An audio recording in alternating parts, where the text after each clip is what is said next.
as creepy as it is fun. We have an abductable, delectable selection of cheeses and sauces.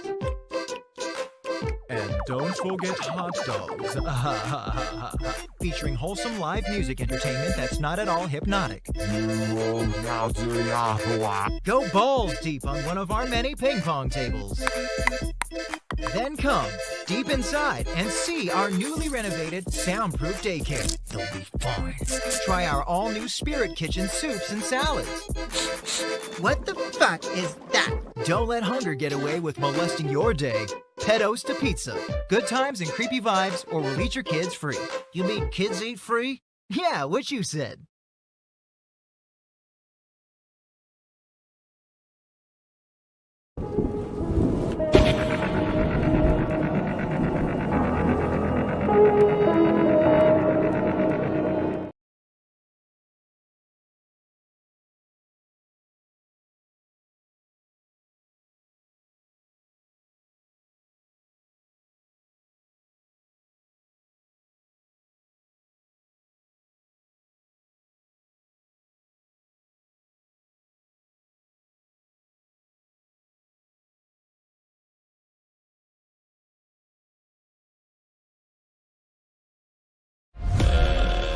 Fireblood makes your piss yellow, like a man. Manly yellow piss. None of that clear water, gay little girl piss. Man's piss. And the reason for that is very simple. We have all of the vitamins, minerals, and amino acids the body can need in one convenient scoop of Fireblood. And like a man, we have made it excessive. Are you the kind of person who's going to take a supplement which tastes disgusting with no flavoring whatsoever? Or are you going to be the kind of man who takes a supplement that tastes like cookie crumble and your pee's not even yellow because there's only a little bit of vitamins in it? Oh, but I've only got my daily recommended allocation of vitamin B12. I'm scared I might pee out too many vitamins. Greta Thunberg will get mad at me for being wasteful. I don't want Greta to come into the gym and beat me up. Fucking gay.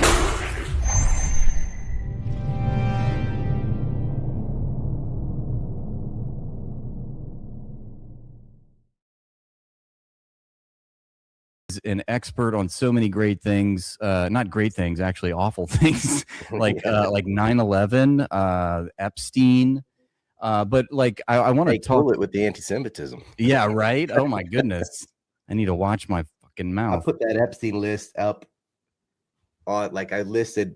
They're all out now because the files are out, but I had this out 9 years ago. No shit, you're like the I even OG. mapped it out with the front. I'd say how they're connected.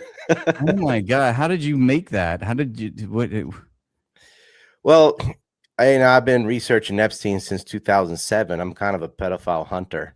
I went after Peter Nygaard and Robert Miller too. They both raped hundreds of girls. It's terrible. And they're both in jail. And well, Epstein was in jail, but they murdered him. Yeah, and that's absolutely what happened. He was murdered. It wasn't a suiciding. Well, Jean-Luc Brunel, I think, was probably murdered as well. He was Epstein's number 3 in the network, and he died in a jail cell in France. And in that incident, it wasn't like the cameras didn't work. They didn't even have cameras on them, which is amazing. Well, why? So, yeah. Wow. Well, maybe we could start, since we're talking about Jeffrey Epstein. I mean, you are the guy to talk to about this, you know? So I just... We can talk about Epstein or Epstein Fury. Epstein failure, more like. Oh, I love it. It's just like I'm running out of Vaseline. You see, Ryan's got the same humor as I do. Dark humor about. We're both pretty facetious, yeah. Well, what's your take on, basically we're what, almost 12 days in, almost have a full 12 days like the last year. What's your take on how it's going so far? Is the United States cooked? Well, I mean, the U.S. can retreat and all its cities will be intact and stuff, like it will survive this, but Israel will not. I mean, the U.S. is going to lose a lot of face, but it's just going to kind of get blamed on Trump and Hegseth. That's it, and it should be.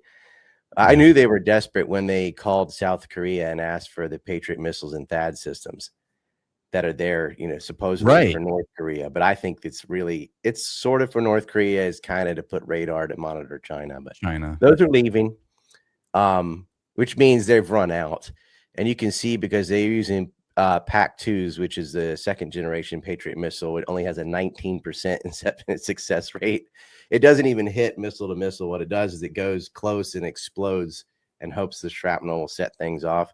I guess you could hit drones with it, but there was debris of those found in Qatar, and you can see like real nerds like Ted Postal can look and just go, "Oh, I'm doing the trajectory. That's a PAC-2, whatever."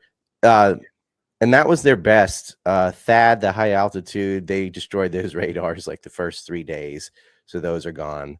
The main radar in Qatar, worth $1.1 billion, destroyed by a drone. There was a fake picture of that. It was a real event, but the photo was not real. And they're like, "Oh, that's a fake photo. That didn't happen." I go, "Well, that photo's fake, but it did happen. It was destroyed."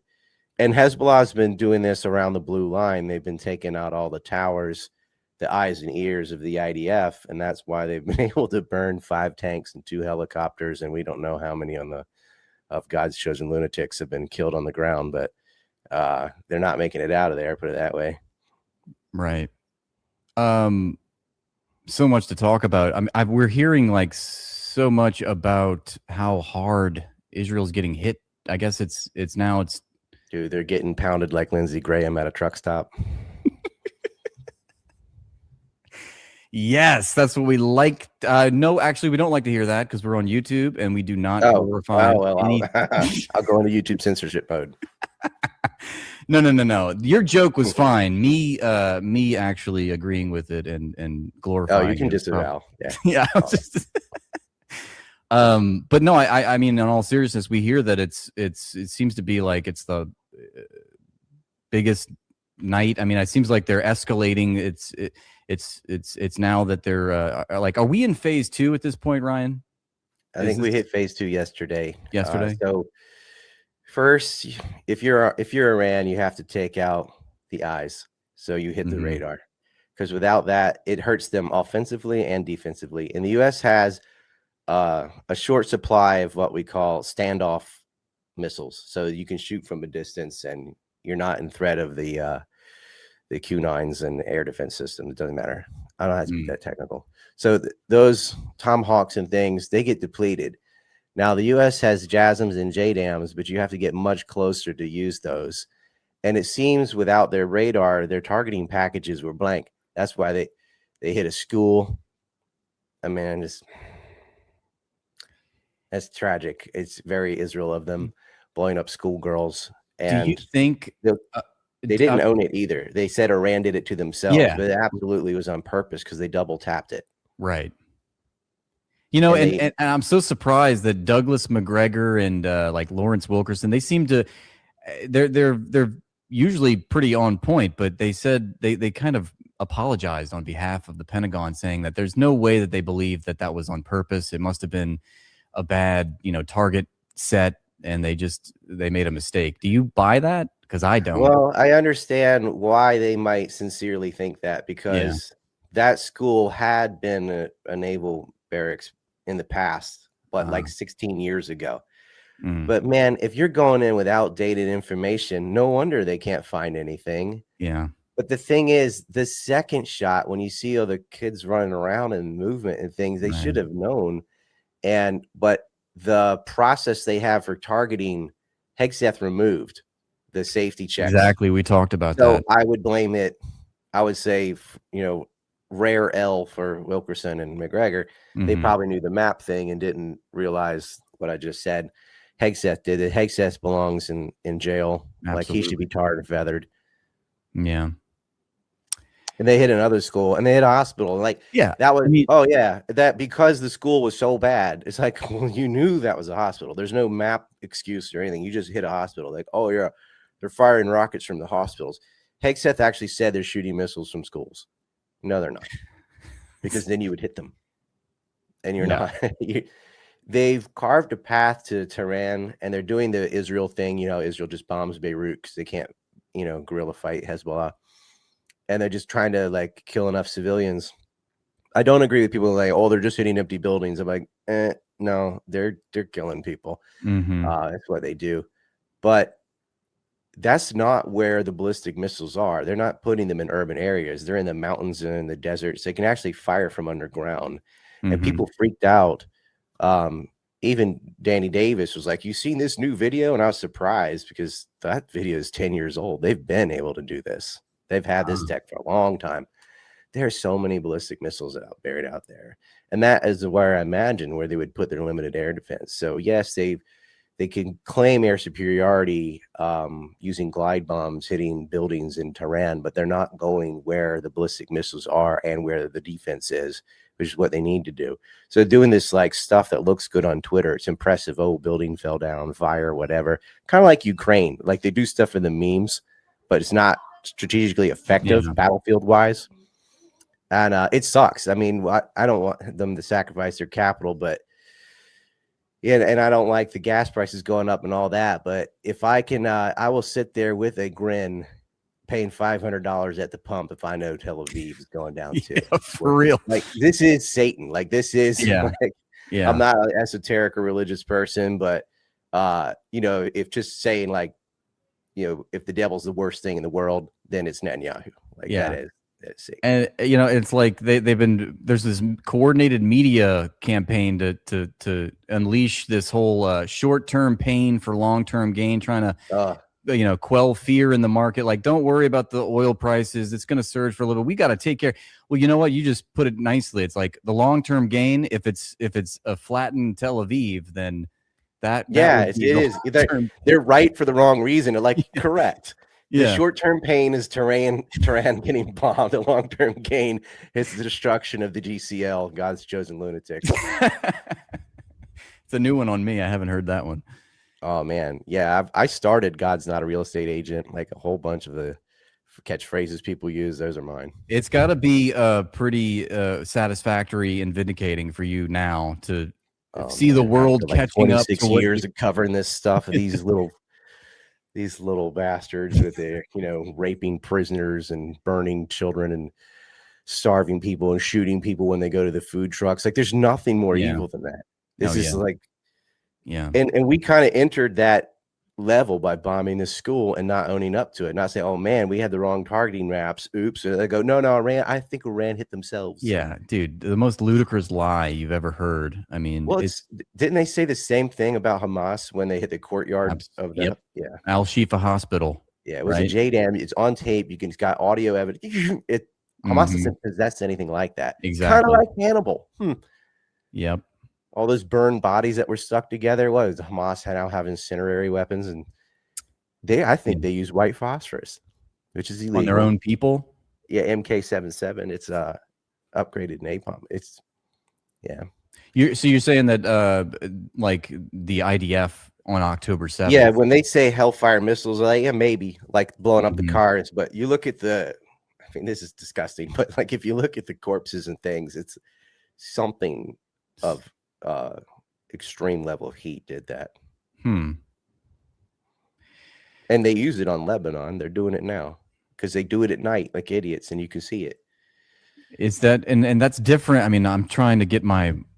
It's a chemical weapon. It's totally illegal. But Israel's done every war crime there is, other than using a nuke because the radiation would hit themselves. Right. And then we heard that there was that new weapon that could incinerate human bodies immediately. Yeah, that's real. And I think they use that on Gaza, and I think that's why the body count is lower than because there's literally no evidence. 71,000 is enough, but I think it's a lot worse than that. Yeah, and they won't allow the press in, and they won't. They're lying. Like if they admit that much, then what's the real number? Yeah, they actually owned up to 70,000. When Trump and them were saying, there's 1.8 million people there, like, whoa, wait, no, there's 2.2 million people. Where'd the other 400,000 go?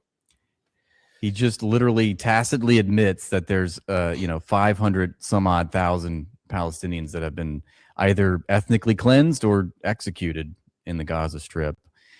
They killed 3 more the other day. Like they're still just The one thing that warms my heart the most is imagining being in Gaza or the West Bank and seeing those missiles and MIRVs come in and know they're hitting Israel and just being like, like finally, like justice from above. And now they're crying about international law.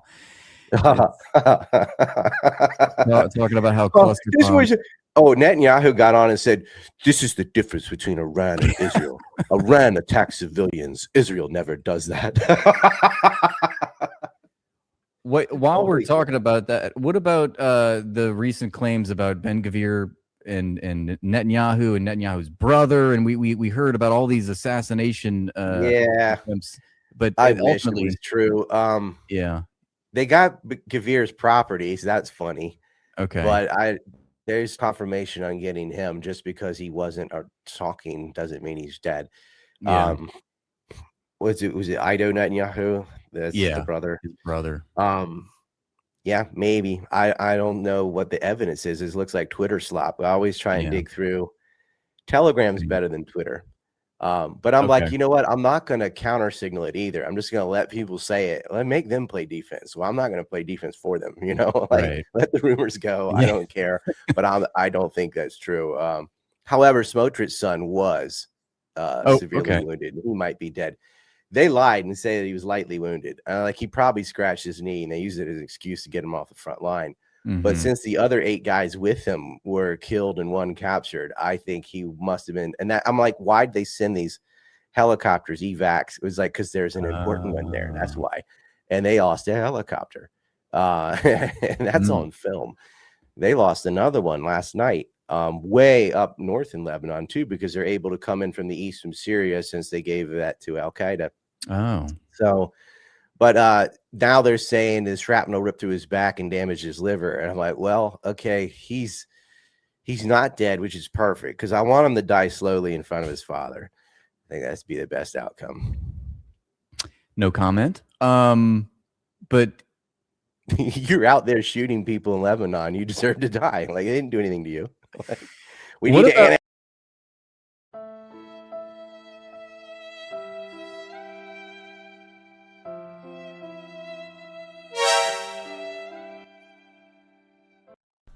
Hey, don't Israel my 3,000 years ago. God gave them to me.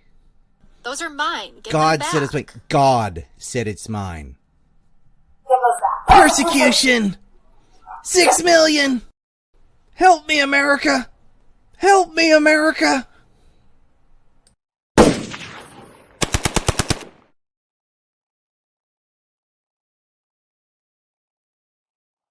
Well, if I didn't do it, someone else would. And if I don't steal it, someone else is going to steal it.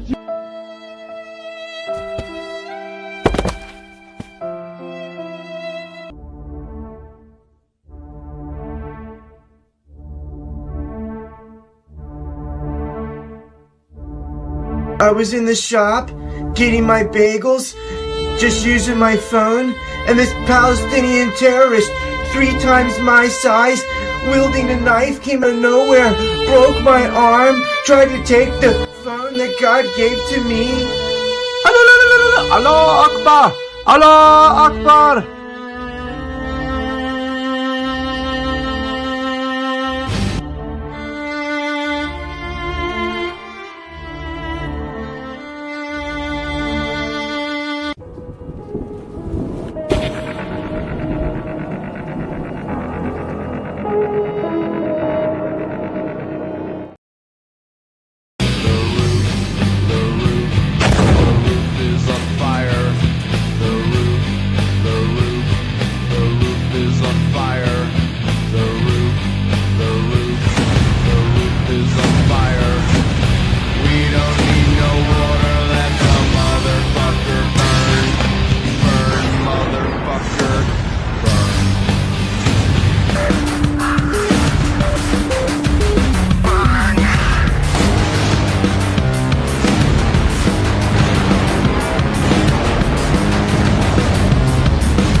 Motherfucker.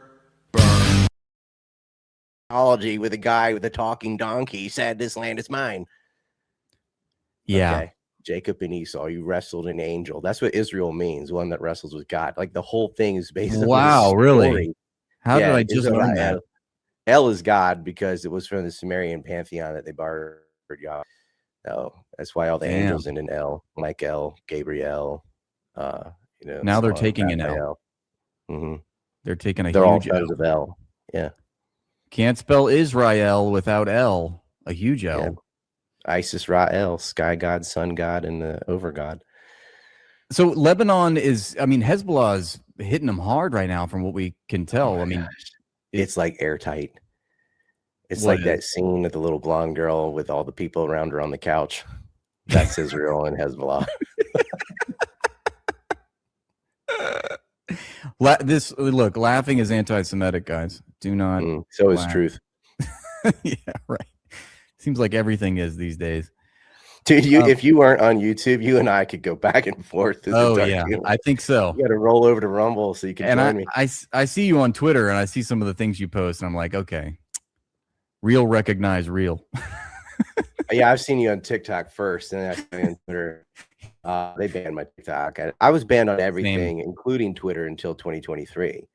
They went because of this, because of 9/11. Like that, I live in Asia because I can't use banks and I can't use payment processors. And I never broke any laws. I didn't do anything wrong. Just the ADL labels you and you're a non-person. I didn't know that you were that targeted. That's the bad. ADLs do. They can cancel your bank accounts and all this. Yeah. They just, all they got to do is, this happened to Scott Ritter too, is like make 3 false complaints in a row. And then they could label you high risk, and they can do this. Everyone's been banned from PayPal and Patreon and all that. Like, if you're not banned on PayPal, you're just not trying hard enough. Dang, I really need to get my shit together. Yeah. The censorship has eased up a bit. They don't have the control they used to have, and it's because the media monopoly has been broken by TikTok prior to Larry Ellison, by Telegram, and by Elon Musk's Twitter, which is still not fair, but way light years ahead of Jack Dorsey. And that's the big one. And then Rumble and Odyssey and BitChute and things, it broke the monopoly. So they have to, I think they also overplayed their hand when they banned so many people over COVID that they actually made viable competitors because so many people were pushed off YouTube. This is my hypothesis, but there's less censorship too because there's so many people speaking out. The whack-a-mole game, when you're just like the only one, they'll hammer you bad. But when it's everyone, they just they can't kvetch enough. Kvetch. Are you on other apps? Or you mentioned Rumble? Do you make content? Yeah, Rumble's the worst thing for them since Edge is on coins.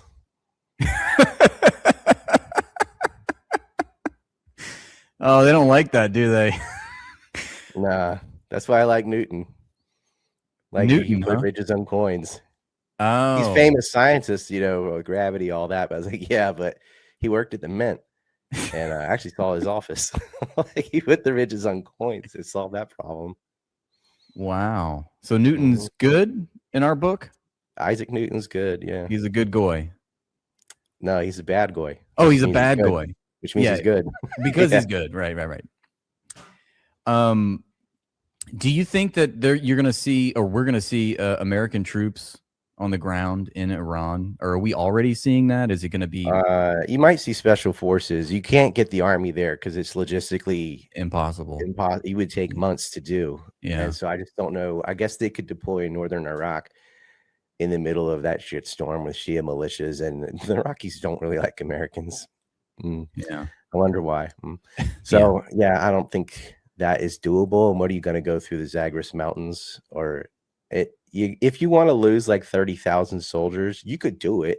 America does have the firepower to conquer Iran if it wants to stomach tens of thousands of deaths, and it doesn't. We're casualty adverse. That's why they say only 9 have died. Yeah. 6 because the media was there and you couldn't lie about it. A drone hit them, all of them at once.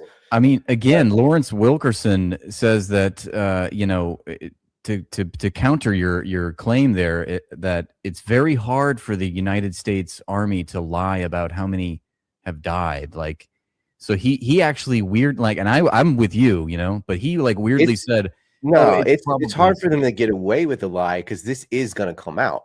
Yeah. But what they do, they just lie and let it come out. Mm-hmm. I mean, they constantly lie and then later, so that wasn't true. That wasn't true. So I mean, there's a lot of health related incidents happening apparently right now. They casualty launder. They'll say, though, there's an accident on the base, or our own defense missiles hit our own F-15s 3 times in a row. Well, an F-18 just fell off the carrier into the water. Sure, maybe, yeah. It's called casualty laundering, and I think a lot of the veteran suicides were deaths. But that is a real problem that's under address. I'm not sure how to solve it. Do you expect, I mean, it seems as though Iran's going to continue hurting Israel, and at a certain point, yes, you have to wonder though, like, say it again. Yeah. It appears that Iran is flattening Tel Aviv as we speak. This is a very momentous moment in history. And if you were a chick, I'd be like, say that and look me in the eyes. It's at that level of gratification, man. Like, I made this boycott Israel coffee. Like, that's me. Okay. End all aid to Israel with a $sign on the thing. I hate these people, like as any normal moral person ought to. This is the most evil entity on the planet. There's nothing redeeming about them. They believe in this barbaric mythology of fighting Amalek, and like, these people are insane. And they're just like, the guy that died of a heart attack going to the shelter, he couldn't get there fast enough. He's like, oh, my bunions. What? And it's just like, I bring the. They won't let non-Jews in the shelter, but they'll bring their dogs. It's like, sorry, Goy, I got to bring my pet. You go sleep in the subway. Yeah, man. That's just. I hope they hit the settlements next. They're not a strategic target. It's just satisfying. Mm-hmm. But they're taking out the radar. They hit Ben Gurion Airport, which, by the way, is not a civilian airport. It doubles for military because typical screaming in pain as they beat you, or every accusation is a confession. They do use human shields for real. And I just like, whatever, take it out. The U.S. uses it too. And it's like, well, why aren't you in Kuwait? Did something happen? That airfield's toast. Bahrain is toast. Qatar is on its last limb. UAE, it's getting a triple whammy because not only are they taking out that air base and the docks, they've hit oil infrastructure, and the influencer, crypto bro, OnlyFan whores, like, they have to leave. It's hilarious. You're seeing like blow up dolls like next to trash cans because they ran away so fast. I can't believe you're laughing at their personal 9/11. It's just well, I'm not saying the UAE was in on it. Right. Nice. I got that. That. It's the opposite of 9/11 because Saudi Arabia and Israel are their allies. Right. That's true. Speaking about 9/11, is it a conspiracy to think that Israel wasn't involved at this point? Do you think that's the conspiracy? People it's a conspiracy no matter what, because even if you think Al Qaeda did it by themselves without any state support, that's still a conspiracy. Yeah. But Al Qaeda has never been separate from intelligence agencies from its inception to now. Like in its latest iteration of ISIS, it's always had a hand in glove relationship with states. And the same thing in Afghanistan, and the same thing in the in between during 9/11. They used Saudi proxies, and the Israelis lied about can I talk about 9/11? I'll get going. You can turn me down. No, go for it. One of the reasons that the U.S. illegally invaded Iraq the second time was over weapons of mass destruction. In particular, they said they had mobile vans with VX gas and anthrax, and they lied and said that Mohammed Atta met with senior Iraqi officials in Prague where he got anthrax, and then anthrax was mailed and did murder people in the U.S. And it said, death to America, death to Israel. A little on the nose. Allah is great in 9/11. Like, P.S. evil Muslims. The PS wasn't there, Yeah, but the rest of that note is real. And it's just like, okay, we have Israeli partisan caught in Fort Detrick stealing samples of anthrax named Philip Zachariah or Philip Zach, like, who mailed a letter warning about it to the Justice Department that was open before the anthrax was open. The anthrax wasn't open when they thought it was because they grounded all the planes after 9/11. And then because there was another incident on 9/14 where they stopped the hijacking. No one knows about it. Flight 2333. What? Yeah. Arrested 10 people. 3 days after 9/11? Because the guy was a pilot posing as another pilot. He had a false ID of a pilot, but he was also a pilot. Weird thing. But anyway, so they said Mohammed Atta got anthrax in Prague, and the and the source of that was Israeli security forces. Oh, yeah. And the first paper in the U.S. was the New York Observer, who was owned by Charles Kushner. Yeah, that's the agency. That's the media that broke the story. It's Jared Kushner's dad. Oh my God! Yeah. Well, it was in the London Times, and it was in because of the time zones, and then it was L.A. Times and New York Observer kind of on the same day, the same story, but it's Kushner's outfit. And the L.A. Times was quoting Blid out of or Bild, it's a German paper, who said, Israelis witnessed this transfer. And you can't witness a transfer of anthrax at a meeting that didn't take place between two parties that didn't have anthrax. Right. Because Iraq did not have anthrax, and neither did Al Qaeda. So who sent the anthrax? And it's anthrax from our own labs. Somebody with access to the lab stole the anthrax and mailed the anthrax, and it wasn't Bruce Ivins. Because you look at the logistics, he cannot be at work in Maryland and mail anthrax from Florida and then New Jersey without taking flights. And he didn't. He was exonerated after his death. But they never questioned Philip Zach. To my knowledge, nobody even went to the guy on fucking film with, he had a cohort named Miriam Ripley that let him in, another doctor. This lady checked her slides and they forgot to rewind it. Like it tells you number 5, number 6, or whatever, what you're looking at.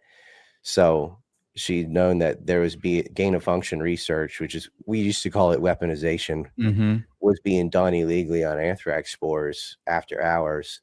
And so then they went through the tapes and found it. There was a whole cabal inside that lab called the Camel Club. They actually forced this Egyptian doctor out. His name was Ayad Assad. Yeah, they did all kinds of nasty stuff with him. Wrote this like anti-Arabic poem. They put a camel in his locker with a dildo on it, and just sophomoric stupid stuff. And they tried to blame the attack on him later, and the FBI did question him. And he actually worked at he wasn't working there anymore. I think he worked for the Department of the environmental agency. He was working at an environmental agency on something.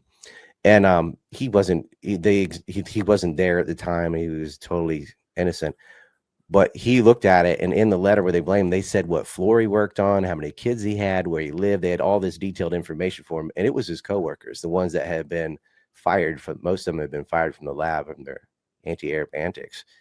And so it's like, if Philip Zach sent those letters trying to blame Assad, he knew there was going to be an anthrax attack. He had stolen anthrax from the lab in the past. So this is an Israeli operation when the Israelis are saying, oh, yeah, and Iraq had it, and they gave it to Al Qaeda in Prague. We stole it, honest. And then the notes say death to Israel on them. Talk about being led around by the nose. That's unintended. Anti-Semitic too to say that.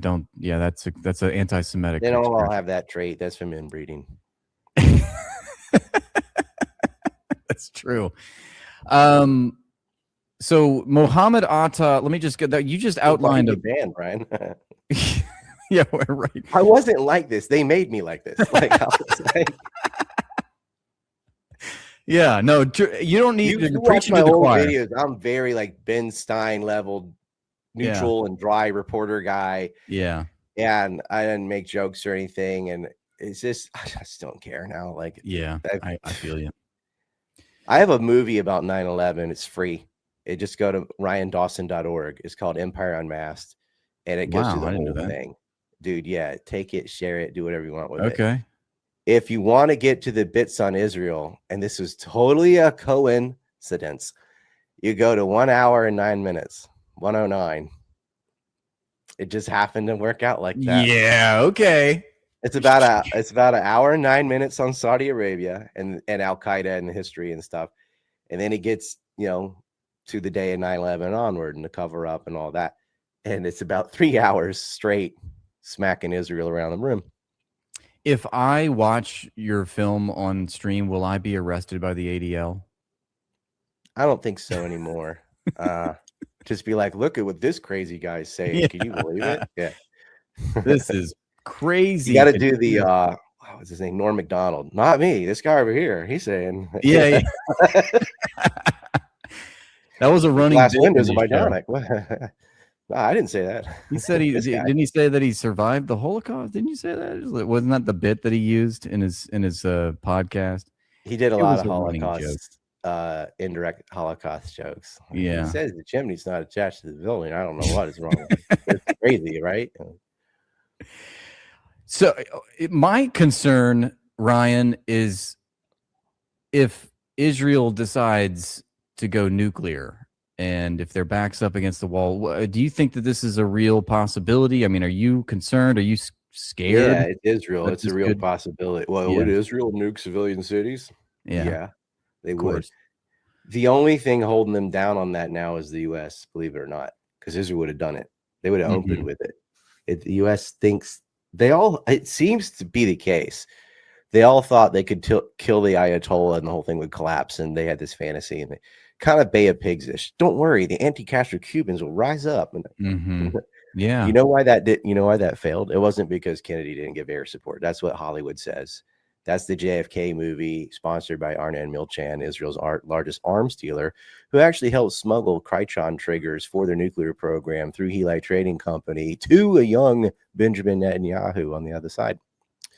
But no, it wasn't. It was because the weapons that were supposed to be there for the anti-Castro Cubans had been diverted to Israel. That has been going on, and Lansky and Jewish organized crime were part of that syndicate. So it was the opposite. It wasn't the lack of air support; it was the lack of ground support because the weapons Israel weren't there. sabotaged the Bay of Pigs. Is that what you're saying? Israel basically had a role in the Bay of Pigs. They had a role. See, they had the Somoza dynasty in Nicaragua, what had always been used to divert, like right after World War II, you had this large surplus of weapons, obviously, like all these small arms and stuff. Black markets arose right away, and they're supposed to decommission these weapons. So they had the War Assets Administration is supposed to be taking this huge surplus and getting rid of it. And they had arms export control laws, like do not send these to Palestine, do not send these to Israel, whatever, it isn't real. So, but if you went through a third party, like if you send it to Nicaragua, who is fighting communists, and then they send it to Israel, they don't subject to the same rules. And the Somoza dynasty, traditionally, him and his son had done that in exchange for gold and mineral. They got to be the rulers of the fiefdom there. So they sent it to Israel. Well, that all got smashed because of Iran-Contra. The Sandinistas rose up and the Contras, and the Somoza was overflown. So who was our partner in Iran-Contra, selling contraband to secretly pay the Contras to fight the Sandinistas? The Israelis. Yeah, I think it was Jeffrey Epstein too. Was pretty heavy. That's where he got his start, right? Barry Seal is the kind of Epstein before Epstein. Oh, and he actually was trained by David Ferry. And who's that? From JFK. David Ferry worked with Guy Bannister and Lee Harvey Oswald. Oh, yeah, it's in Louisiana. He worked in the Civil Air Patrol with Lee Harvey Oswald, who didn't shoot Kennedy. Right. Yeah. No, I'm not gonna get into all that, but it's okay. From Kennedy onward, that's why Kennedy was killed. He's inspecting weapons in Dimona. Like everything's Israel. Iran-Contra, Israel. Bay of Pigs, Israel's got a role in that too. It doesn't matter. You could go all the way back to the Black Hills killing Lakota, and you go look at Fisk and Company from New York, and what do you find? Rothschild. Common. Now Israel didn't exist yet, but the same criminal syndicate. I heard about this bit that you do where every time it's the Jays, you hit the bell. Some juice to clear my throat. Got cold. Hilarious. It's just like you can read my mind what I want to say. I'm not gonna. Yeah. But There's always been a problem. We have religious fanatics that divide the world into us and them, like Jew and non-Jew. That's already psychologically unhealthy. Absolutely. Like even the good ones, like you got to do a lot of mental gymnastics to make this book anything of a semblance that could be considered okay. You've got rules of how to beat your slaves and how it's not wrong as long as they don't die because they're your property. This Exodus 21:20, like right after the 10 Commandments, which is Exodus 20. Even in the 10 Commandments, like you don't covet your 10th commandment. Don't covet your wife or your neighbor's wife or ox or slaves. You know, they call them servants in the new one, but it's exactly what they do. They're coveters. Oh, man, this. You know, I call them the trans-Semites because you have a whole bunch of Eastern Europeans come to Palestine claiming to be descendants of Abraham, who's a fictional character, and they're trans-Semites. And it's like, yeah, you in your blue eyes and your sunscreen, yeah, you're from the Levant, sure. Right. Not that there was none. There was some Anatolic Greek ancestry in the Levant for a long period of time. So there might be 0.5% of people with blue eyes, but come on. Yeah. Quite the anomaly. So what we were talking. I just had a question for you about I jumped from Kennedy to 9/11 to Epstein. You want to get into Epstein? We can get yeah, no, but just the fact that just getting back to this the Jewish identity and you know, going back to its inception, it's like what defined the Jewish people? It was the fact that they had this special assignment from God. You know, they were chosen. They were already othered in their own origin myth story, right? So it's like going back to the racial supremacists because they didn't know what DNA was, but they based it on blood. So like we're the bloodline of Jacob. So they have this story. Jacob wrestles an angel. By the way, what's the only thing that can wrestle an angel? Another angel or a demon. Kind of lets you know. A person can't wrestle an angel. So one that wrestles with God. So they wrestle an angel or AKA God Satan. AKA Satan. Gets wounded on the thigh and the hip or whatever, but the angel lets him go, but he's like, you got to give me your blessing. So like all this land, Israel's not a place, Israel's a people. So Jacob changes his name to Israel, and his bloodline, multiply over the earth and subdue the earth, is to grab all this land. And then they spend books listing all the people they want to genocide. You know, the Amalekites, Amalek, blah, blah, blah, blah, blah. And that's just the whole story is just about killing and conquest. King David, who has in an uncountable number of concubines. So sex slavery was cool back then, all the way now to Epstein. As long as it's goy, like they don't matter. You can rape the goy. Deuteronomy gives rules of how to shave their head and pry their nails, and then they're yours. And it's disgusting. And that's my point, is that going back to the inception of this religion, it's always been a national project. It's always been a political project. The assignment that God gave them, according to them, is to establish a holy nation. That's a national project. A holy nation, ethno-state based on blood. Right. Their religion is intrinsically racist. So is Hinduism. That's why you got a caste system out of that. And these two religions and these two countries get along. It's intrinsically racist. Now you can practice a form of Judaism without being racist, like because religion is as religion does. Like a lot of Christians, I would say all Christians don't believe in the divine right of kings anymore. Right? They have republics and representative democracy. Although in Romans 1:13 is saying the divine, you know, it gives you the rules, and it is a kingdom, and it is absolutely a monarchy, and they absolutely had slaves, and they absolutely have all these things that we rejected today. So I don't want anyone to twist what I'm saying. I'm saying if you take it literally and the way it was practiced for over 1,000 years, it is as it said it was. They, you know, science, history, and common morality has forced it to morph into something better, which is good. The less literal you are, the more you get away from it, the better, because these books are nuts. You know, these holy books, they're absolutely crazy. And there's not a redeeming sentence in the Old Testament. Like the whole thing is bullshit.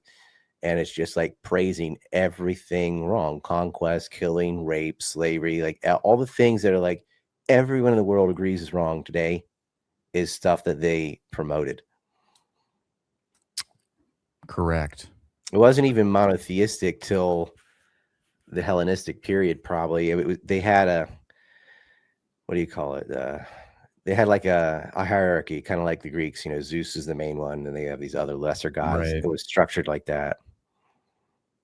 Yahweh used to have a wife, Ashura. They used to have the Ashura poles and the almond leaf, like in Easter and stuff.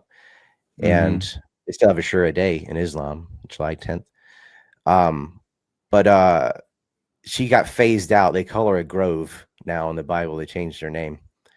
But yeah, Who? there was a female component. So you still have the Holy Ghost in the Trinity. You have Father, Son, and Holy Ghost. No mother, because Ashura has been wiped off out of history. But they still have her temples and stuff. Solomon has a temple to Ashura. Like, who's Ashura? You know, if you go back to where they borrowed these gods from, the earlier Akkadian and Sumerian pantheon, Ashura was like on par with El. Like, that's his wife. So it becomes Yahweh's wife in the new version. Yahweh is a storm god of destruction.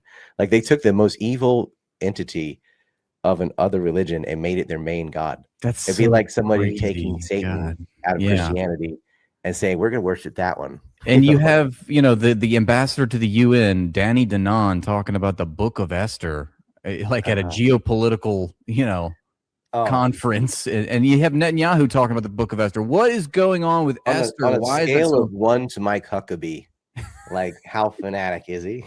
The guy's a 9. Like, yeah, Danny Danon. Yeah, Huckabee doesn't believe in dinosaurs. Really? Yeah, there was, when he was running for president. When was that? Like 3 cycles ago, whatever. He was in a museum in Tennessee or something, and he was like laughing about it, like, oh, he's here to fool the evil scientists. Like, what? His Earth is 6,000 years old. So he's a conspiracy theorist. Oh, he's a total Bible thumper. Like, he put the fun in fundamental illness. We call fundamentalist. I call it fund a mental illness. That's what fundamentalists are. You got these fund with a D. Yeah, he's just financing mental illness. These dispensationalist Christians, or the Schofield Judeo Christians, like, is Christianity is an improvement on Judaism. I'll admit that. Like, it's almost the antithesis, because most modern iterations of it, because it started pretty dark. Actually, it started good, then went dark, then got better. But they try to preach forgiveness, charity, love your neighbor. Those are all good things, and that's the direct inverse of Judaism, which is all about revenge and pettiness and never forgive, conquer your neighbor, kill and take his stuff. Like, yeah, it's pretty bad. It's not. So it's like, it's not the Old Testament and the New Testament. It's the Old Testament, but the New Testament now, right? Like, the New Testament was serving as a replacement of the Old, a refutation. It's a new covenant. Like, it should not have the Old Testament. You can keep the creation story, I guess. Yeah. There's 2 creation stories in the Old Testament, back to back. So from Genesis 1 down to 136 is they just call him God. And after that, it's always Lord God. But it used to say rain God. The rain God is Yahweh. That's why he hadn't brought forth the rivers in Eden yet. That was his responsibility. Because on the 7th day, God is resting. And this is where Yahweh gets up to all his mischief. And he gets kicked out of the Garden of Eden. It's not just Adam and Eve that are kicked out. He got kicked out. That's why he's hanging out with Adam and Eve and Cain and Abel later, because he's no longer in Eden either, because he got kicked out for what he did. The tree of life and the tree of knowledge and good and evil, Eve eats off the tree of knowledge of good and evil, which she was never told not to do, because when he gave those instructions, he gave them to Adam, and that was before Eve was created. So she eats it, and then she gives it to Adam. And then they have awareness. They say knowledge of good and evil means conscious. They have free will is the story. But they didn't eat off the tree of life. The tree of life is the Ashura tree. It's the almond tree. The tree of knowledge was a fig tree. They always depicted it as apples. I don't know. Europeans did that. But it's a fig tree because they mentioned the smell of figs on it in Enoch. So anyway, He gets kicked out. The story of Cain and Abel, in every other iteration where they have the story of the wheat versus the goat, it's the wheat that wins, or the sheep, excuse me, the sheep and the wheat, because they have this argument. And I like the Babylonian one and I like the Sumerian one, where they say, well, you know, I provide this, this, and this, and the wheat's like, well, I provide this, this, and this, but why it wins is, well, I am the food for the animal, so it is dependent on me. So they always go with the farmer.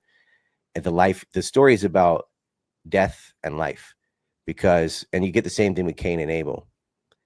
Cain is the farmer. He creates life. He bears fruit. He makes things. Abel is the destroyer. He kills animals and sacrifices them. Yahweh chooses the blood sacrifice and death. He chooses the death maker over the life maker.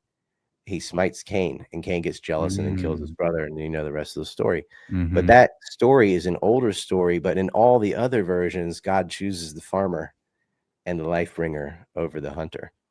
And they reversed it in Judaism. Like, it is the inverse. It's like they chose the bad team and the bad gods and decided to worship them instead out of spite or something. It's really weird. Why would they do that? I think what happened is you had a bunch of newly freed slaves who didn't free themselves, and all they knew was resentment and like a slave master relationship. And you can see that reflected in the way they portray their God. Is what's the number one thing? Obedience. The number one virtue is not love. The number one virtue is obey. And that's the slave mentality. Yeah. And I think Nietzsche got it right on that. Like, yeah, I think when Cyrus came in freedom, they just developed a religion that reflected the only values they knew. Obey me or I'll beat your ass, you know, like slaves. Dude, that's deep-seated and I psychological. can go on and on that. Like, I don't know if your audience cares about this esoteric stuff, but like, we can get back to the war, but like, it is something I know. We talk about all kinds of stuff on here. I'm not particularly a religious person, and you know, I'm not either. I just studied. I was born in a very religious family. I went to have Catholic mom, Protestant dad, went to Episcopalian boarding school, studied philosophy, studied religious philosophy. And I like Taoism. If there's a religion that I can drive with, that one. Yeah, that one's pretty cool. And I like bits of thoughts that come out of it, but I don't believe in the supernatural stuff. It's like, yeah. So, wow, a lot.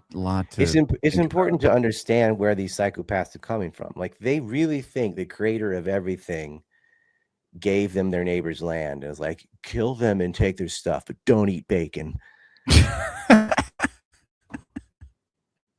It's so ridiculous. It really is. I mean, when you articulate it like that, it really is very absurd. I had a friend, Robert in Lakesh. You might know him. He's on X. You should add him. If not, okay. He's like really good reporter on Hezbollah stuff right now. Converted to Islam. It's a white guy, but anyway, he was in Israel, and he's sitting next to like Rebecca or Sarah or something like that, and this Palestinian girl, and Rebecca's just like slathering sun lotion all over her arms. She's whiter than Casper's ass. And she's sitting there and she's like, God gave this land to me. And it's like, as she's putting on sun lotion, like, yeah, you're from the desert. And this beautiful Palestinian girl who's actually probably has roots all the way to the Natufian farmers, you know, she doesn't need any sunscreen. Like, her people have been there. But, you know, Rebecca from Poland, another trans Semite, thinks she's the descendant of Jacob, who isn't even a real person. Can't make this shit up, folks. No. Do you know how much money they spent looking for King David? Like, he's not a king. He's a king like King Arthur. Like, it's a story. It's a literary story. Yeah. It's all. There is no King David. There's no King Solomon. But they tried to dig up his bones or something? They're always trying to find like anything to refer to him, and they're looking for King David. Like, there's no King David. This is like looking for the Santa Claus. Yeah, basically, yeah. It's like looking for the Excalibur or something. Like, there's no Excalibur because there's no King Arthur or Merlin or any of that. Sorry, Britain. Cool, I can't tell you how much story though, for sure. Yeah. Knights of the Round Table is fun. Let's talk about Epstein a little bit, if you don't mind. I wanted to ask you, How Do you many? think he worked for Russia? They said that. They actually did that. They're like, yo, this is all Russians. Like, really? Super Zionist lawyers, super Zionist financiers. His girlfriend's father worked at Israeli intelligence, and so did he. Arvin Menashe already told on him, so does Steve Hoffenberg. And yeah, they're giving money to Ehud Barak, and they know all the Israeli presidents and prime ministers on the speed dial. So maybe he worked for Russia. Yeah, He had a hard time even getting a visa to Russia. that's right. Yeah, he was. It's this guy, Boris Denied. Nikolic, he's a Russian sounding name. He worked for Bill Gates, hated Putin. Because Putin took a lot of these oligarchs and threw them in jail or kicked them out of the country. That's my Zog whistle, by the way. Yeah, no, I got it. Yeah. Yeah. When I used to have a YouTube, there was a lot of bell ringing. Yeah, I bet there was. Occasionally, you'll see a little desk bell or a bell as an emoji on Twitter, and it's like, yeah, I started that. I need to get me a bell now. Make it a thing. Get a I'm bell. gonna make it a thing. Yep. Yeah, Ding, ding. Perfect. absolutely. Perfect for our It's streams. Jared Kushner and Steve Witkoff failed at negotiations. How So about great. that? So great. What a great tactic to employ. Is speaking of The Jared Kushner, censorship makes it more pertinent. Like the bell makes you notice more. yeah, it's like, oh, because that's an attention grabber. You know, noticing. It's like Yeah, Pavlov's dog. Yeah. Yeah, right. I've made Pavlovian Zog. Pavlov's Zog. dog. Yeah, there it is. Wait, so That's Zionist occupation government for you slow kids. yeah. And then there's ZOM, that's the Zionist occupation media. I didn't know that one. ZOM, yeah. Of course, they'll tell you that ZOM. that's a Yahtzee dog whistle. You can't abbreviate Zionist. That's also there's all these things that you're just not supposed to say because it's literal Yahtzee shit is what they'll I found tell a way you. around it. Oh yeah? You just call them. Because you can't censor the word them. So you just go, them. Them. And you gotta do the little hand. Yeah, movement. that just helps with the Pavlovian part of it. You're just saying you can use it where you should say they grammatically. You can say them did this, That works. Who's them? Yeah. Ask Kanye. Who is they? You have to ask. Who is them? These are pro tips to evade censorship. I'm I an OG. appreciate it. I'm a veteran of censorship. Yeah. Whack-a-mole, It's true. It's true. He is. sadly. Yeah, sad boy. Wait. So people, I saw somebody post it. I want to see what your take is on it. Somebody said Jared Kushner. We were talking about Jared Kushner. Jared Kushner is the new Jeffrey Epstein. What's your take on that? Nah. His father did set up sexual honey traps on his own brother-in-law and one of his employees, though. He was a scumbag, huh? This is so good. Charles Kushner was setting up all these subsidiaries to do illegal campaign financing for Governor McGreevey, because the Governor McGreevey, or the governor of New Jersey, whoever it is, will appoint the chairman of the Port Authority. And if you're the head of the Port Authority, you get to deviate out contracts to yourself, because that's what they all do, no matter who it is. It ended up being the former president of AIPAC.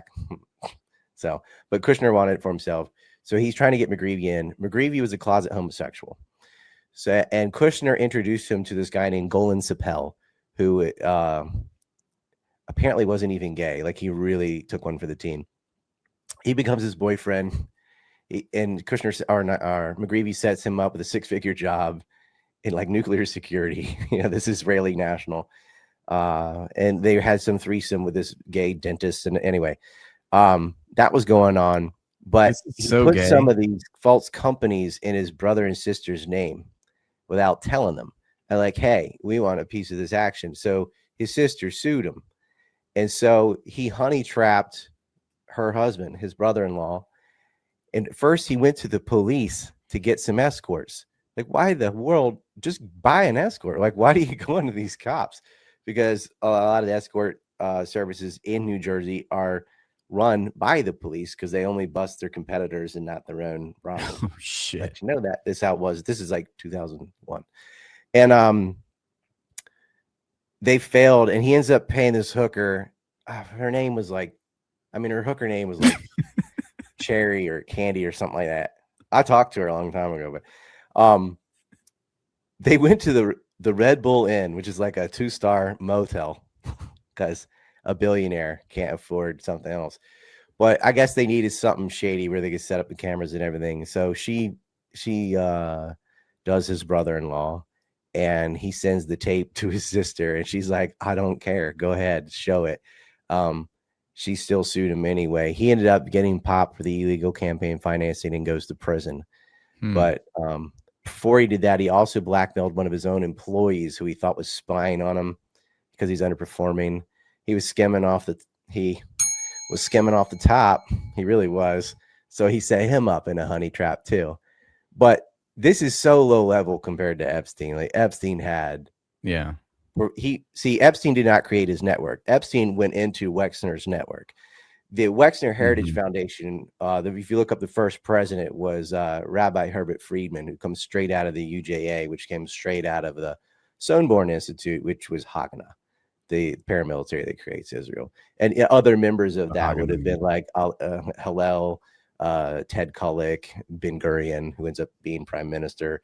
These are the kind of people in Sonborn. They set up the Wexner Foundation. Les Wexner didn't create Victoria's Secret either. He bought it in the 80s.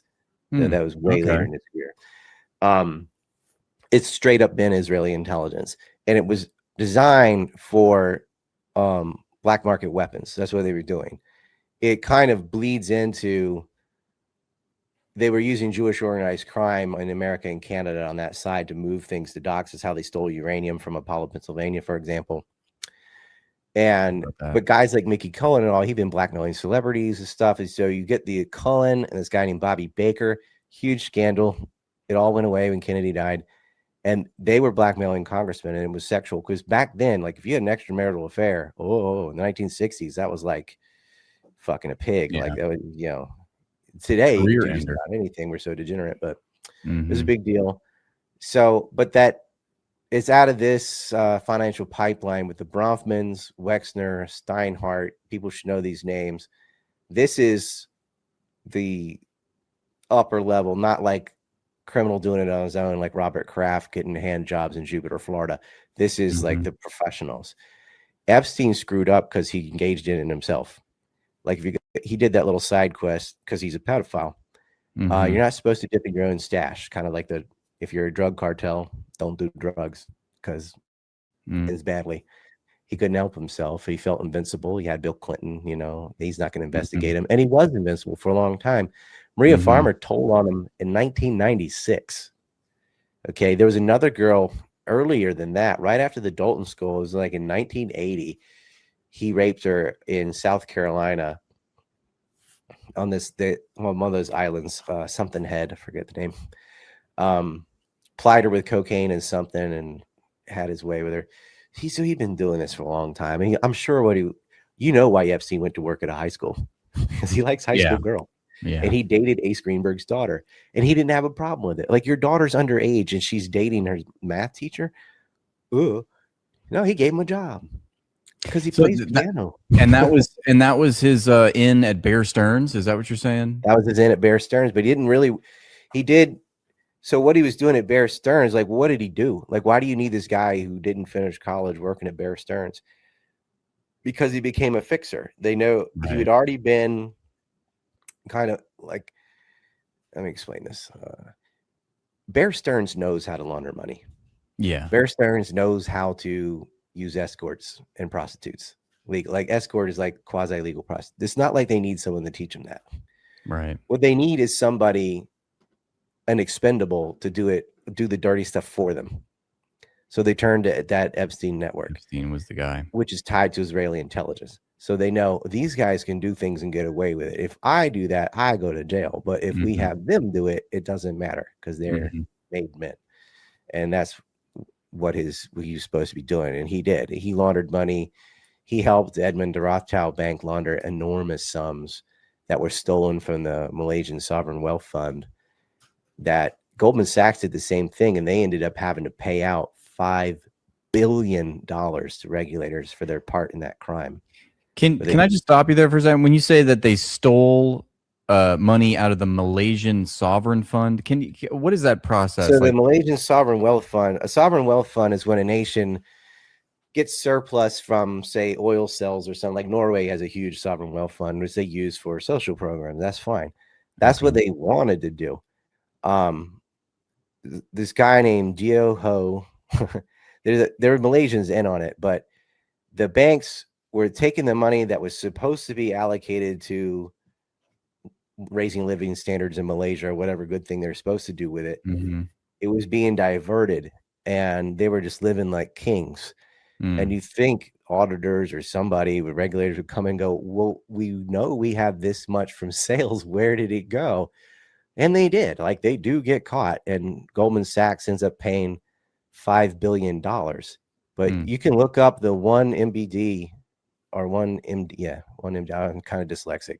Sometimes I say 1MBD. What is 1MDB scandal? And you can read all about it. So it's like a major multi-billion dollar theft that was never on the news. And Epstein was at the root of it. We have their internal communications with Ariana de Rothschild hiring Epstein to make this go away. And he did. They basically got slapped with a $25 million fine, which is nothing compared to the billions that everyone else was bleeding. And it's not like Goldman Sachs doesn't have the lawyers and they got it, but she knew who to go to. Epstein. He can make this go away because he had so much compromise on all the people that are supposed to police this. And that's just one of the things he did. Like, people focus on the child rape, and I understand that that's horrible, but it's like the Lewinsky thing. Like, Monica Lewinsky was bad, but it covered up all the other crappy stuff Clinton was doing. It's having a Lewinsky effect where the billions of dollars in white collar crime that really decimated a lot of lives, not only Malaysia, but everywhere, that this cabal was doing. And they're deeply entrenched in the mortgage-backed security fraud 2008. Like, Epstein was all over that and moving money around these kind of too big to fail group. And you look at his network. I have a list. And you say the mortgage-backed security fraud. And in that interview, which I'm sure you saw with Steve Bannon, what is that? Oh, this is his Epstein clients. You got all the names. Yeah, I mean, like, you've got like Glenn Dubin and Larry Summers and Michael Steinhardt and Wexner. I mean, these are all Jamie Dimon, Robert Kraft, of course, both the Bronfmans, Ehud Barak. Like, these are major. Ronald Perlman, Tom Pritzker, Morton. Yeah, and these are all billionaires, man. So you just said that billionaires. It's something else. Every single one that I named, I didn't even mean to do that. Let me find a boy. Bill Gates. There, no bell. There's one. Yeah, there you go. And he's the one that got paraded around as doing everything wrong. That's true. Him and Prince Andrew, because they're not bell ringing. Yeah, so that's right. Book thrown at him. How about that? What a weird coincidence. What a coincidence. But you just said that the 2008 financial crisis was partly to blame because of Jeffrey Epstein. And meanwhile, Jeffrey Epstein told Steve Bannon in 2019 that the reason that the housing crisis happened was because too many poor people were owning homes, and that was a bad investment for them. They pushed out what they call subprime mortgages to people who had no collateral, no credit, no anything, because there was the moral hazard had been removed. Usually, in John McCain and Feingold did this. Normally, if I'm gonna make this real simple for, please, teenagers can for understand. Me, no, because for you, okay. So normally, let's say a bank gives you a loan so you can buy a house, and then you got to pay that back plus a little more because of interest. So, but it's worth it. So you need a house. So, but you pay it over a number of years. 20 years, 30 years, now 50, but it's great. So you're going to pay it back every month. So instead of paying rent, you're paying a mortgage every month, but you get to own your house eventually if you pay it back enough. And so the bank has a risk. If they own you money and you buy a house and you don't pay it back, they lose money. So that's why they're very judicious. Like, let me see your credit score and your job and before I give you this money, so I know you can pay it back. That's how it's supposed to work. This is what they did. The bank loans you money and you go buy a house. Then they have like an IOU, like you owe them money. They take that and sell it to another party. So now this party has to collect the money from you instead. But that just removed the risk. So now I can loan out to as many people as I want and sell all the IOUs. And now I've been You're off paid, the hook, and it's someone else's problem to collect the money. So there's no incentive for me to be judicious in who I loan the money to, because I'm not responsible for whether it's paid back or not. I already get paid. And meanwhile, you have credit ratings. I just take a very complex thing, very simple. Yeah. You're saying there's a little bit more, but that's what they did. Yeah. And then they did the similar thing with insurance, whereas normally, let's say you build a house and you get fire insurance. If your house burns down, we have to pay you if I'm the insurance company. But there's a whole bunch of other houses that paid for fire insurance that did not burn down. So it's okay. I'll just shift the money over, and they're not all going to burn at once. Right. Right. What they did with these CDOs, credit default swaps, and what they did with AIG insurance was they sold multiple claims of insurance on one property. So you build a house, you get fire insurance 100 times. As long as that doesn't burn down, we're okay. But if it does, 100 times you got to get paid out. And insurance is called reinsurance. There's a reinsurance company that insure the insurers. And it was even getting to that level of messing things up. And like this, none of this should have been allowed. And like, I'm pretty pro deregulation, like, because most regulations are designed in corporate favoritism. So I know people are like, oh, we need more regulation. I'm like, yeah, if they're good ones, but usually they aren't. But God, you cannot have no regulations. You know, I'm fine with like food safety and stuff like that. Right. So it's like the libertarians are correct in that we are overregulated, because the actual regulations that are written aren't really, they're only for corporate monopolies, where they go, you can't just copy the McDonald's model for whatever. Like they'll go, no, you got to have this much space of a building and bathroom and sewage, and they make you impossible to do. They overregulate. So I understand that. But on the other side, you can't be flippant about this. You cannot just reject all or accept all regulations. You have to look specifically at what they do. The majority of them are bad, but the ones that are good are absolutely vital. And those are the ones they got rid of. So, you know, with the Bretton Woods, like there's so many stupid decisions that they could do prior to the internet, because your only news was TV and papers, and they could get away with so much, huh? Like even what I said, the Malaysian Sovereign Wealth Fund, the 1MDB, guys, look this up, guys watching, gals too, 1MDB scandal. And you'll go, holy crap, how did that happen? And I not know about it. Well, because didn't write about it. Yeah. If you own the editors, it doesn't matter how many journalists you have, because there's a bottleneck, and it's not going to be in the New. It is in the New York Times and stuff, but on like page 12 or whatever, you know. And what's 1MDB? It doesn't sound. It's like what? Just spell it out. Theft of wealth fund, like that's a better title. That's not what they did. But they try to conceal, drown it in technical jargon so that fewer people read it. Says there's a Netflix movie about it. Is that true? I don't know. I don't know. I typed in 1MDB and it says Netflix. Oh, maybe that's something else though. I don't know. It says Man on the Run. You gotta write Scandal, because that's like stands for something movie something. No, they do have a Netflix. I mean, not that we like Netflix, but they have a movie. It sounds like it looks like a documentary. It's called Man on the Run. It's about the true story of the 1MDB scandal, and it came out in 2023, so that's pretty recent. Huh. Yeah, because they were still being sued, and up till 2025, there was payouts being made. The main dude that was stealing from Malaysia spent money on the dumbest stuff. He had Britney Spears pop out of a cake on his 31st birthday. He had like professional magicians and all these Hollywood celebrities and stuff at his parties. And then he wouldn't even show up. He would just make the parties. He wouldn't even be there? No. Man, that's when he had a jet. He gave large. The jet back. He gave his yacht back. But then he just disappeared somewhere in China.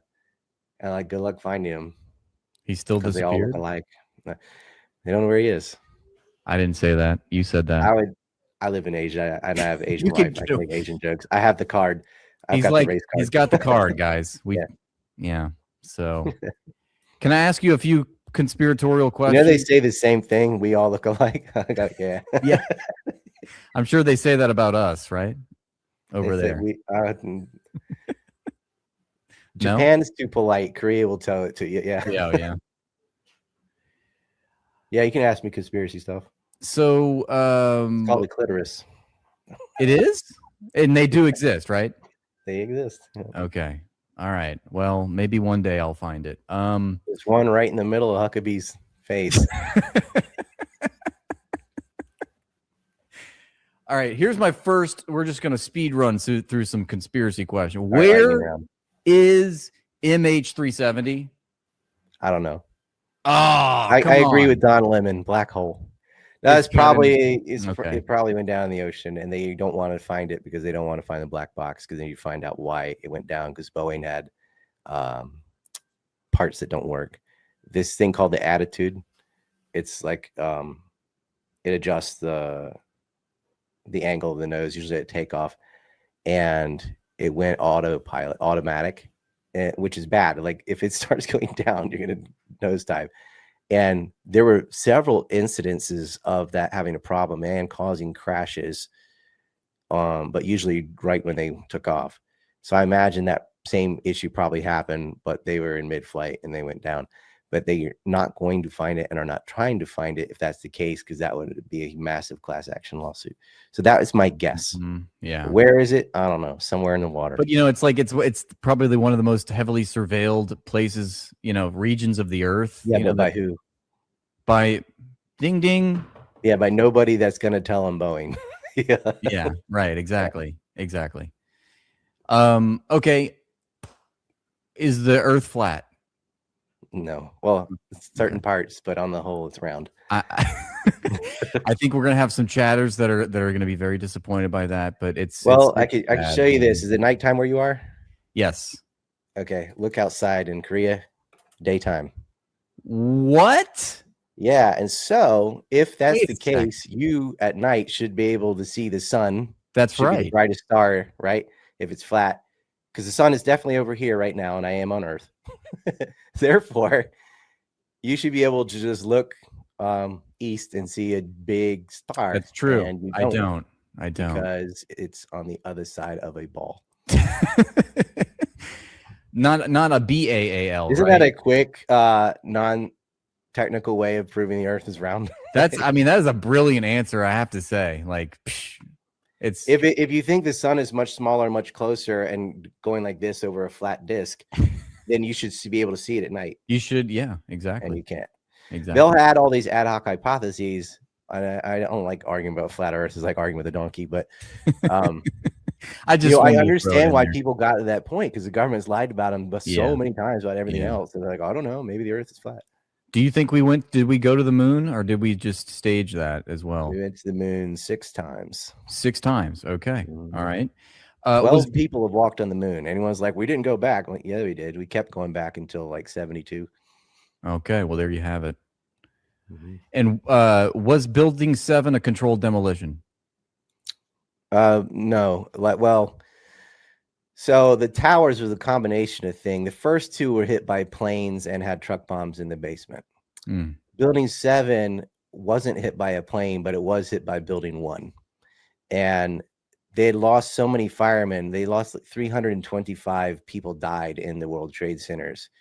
So they weren't going to risk more dying in Building 7. So they let it burn. And if you let a building burn, it's going to fall.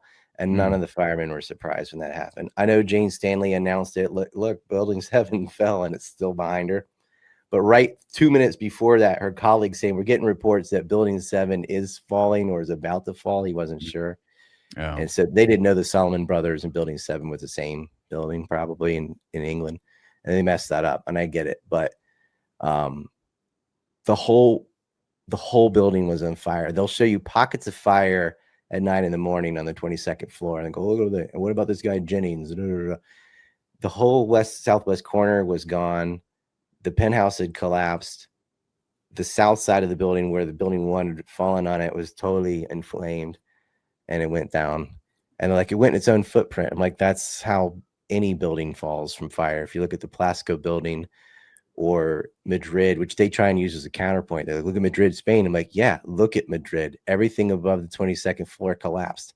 Why? Because the hoses could only reach the 22 floors. And that was a steel structure too. You also had the stadium collapse in Moscow from those bombs. Steel does can collapse on fire, but that's not what happened in the trade centers, because a team who got caught and thrown in prison in Tennessee. Were they? After 9/11 were busted. This guy named Sakir Hamad, I'll give you the names, and Khalid Abdallah, those are the ringleaders, and Mohammed Fairzai and They were part of this. They were getting fake license for truck drivers and things, because in Tennessee, you don't need a social security number in 2001 to get a license. And they do that because of FedEx and all these people. They need drivers, and they hire illegal immigrants. That's not a secret. So they got this woman named Catherine Smith at the DMV, Department of Motor Vehicles, if you're not American, gives them the license. Well, but there's a sting, because she'd been doing this for a lot of people. When serendipitously, when they busted them in the parking lot, receiving this from her, one of the guys had a pass to do work at the World Trade Center, and it's from this thing called Dinko Mechanical, which ended up just being some guy, Sergei Dinko's residential address. It wasn't actually a business, and they and his partner David Connell had forged documents for fire suppression credentials that they just wrote themselves. And they did get sued and did go to jail for this. So no one had hired these people to do work in the World Trade Center, but they had a pass to do it. And now normally, if you're going to work on internet cables or elevators or some part of the infrastructure of the building, not like a tenant, but like some universal thing, like sprinkler systems, which is what they claim they were doing, the Port Authority has to hire you. The Port Authority had no record of hiring these people, yet they had a pass. And the woman from the DMV that gave them the IDs, that was the day before trial, when all but one of them were in jail. The other one mysteriously had a $250,000 bail paid. What kind of trucker has $250,000 laying around? And she was burned to death in her car. Catherine Smith, y'all can look it up. Catherine Smith burned in car. You can Google it. So bad her arms have fallen off. The FBI agent, her name is Susan Nash, said this was arson. The gas in her clothing and forensic evidence showed she was murdered. Now, someone killed the key witness in the case. The guys sit in prison for a while, get out. The ringleader from Jerusalem, guess which side?